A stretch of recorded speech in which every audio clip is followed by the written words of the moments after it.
गुरुदेव भगवान, इस शरीर से काम वासना खत्म हो गई है, पति को काम वासना बहुत है, क्या करूं, मार्गदर्शन करें। पति के अनुकूल चलना चाहिए।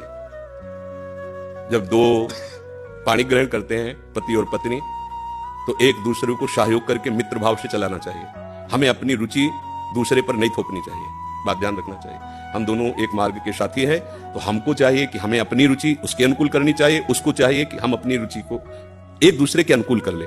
अगर आपकी रुचि नहीं है तो पति को मनाइए और अपनी रुचि में उसको अनुकूल कीजिए। अगर वो अनुकूल नहीं होता तो आप कोशिश कीजिए कि आपके वृत्ति के कारण कहीं वो व्यभिचार में ना उतर जाए, गंदे मार्ग में न जाए, उसका साथ दो, आप उसके साथी हो। आपका ब्रह्मचर्य उतना मान नहीं होगा जितना पति की आराधना मान होगी। पति को एक मित्र है, मान लो हम कह रहे हैं वो पति परमेश्वर होता है, ऐसा मत मानिए, तो एक मित्र है, हम दोनों मिलकर के संसार मार्ग में चलना है। तो हमारी रुचि ही पूरी थोड़ी होती है, दोनों की रुचि मिलनी चाहिए। अगर दोनों रुचि, दोनों ब्रह्मचारी रहो, अगर एक की रुचि नहीं तो दूसरे को सपोर्ट करना चाहिए कि कहीं वो लड़खड़ा के गिर न जाए, उसका मार्ग न भ्रष्ट हो जाए। हम ये देखते हैं कि 4 दिन बाद पति पत्नी ऐसे तलाक, ये क्या है क्या?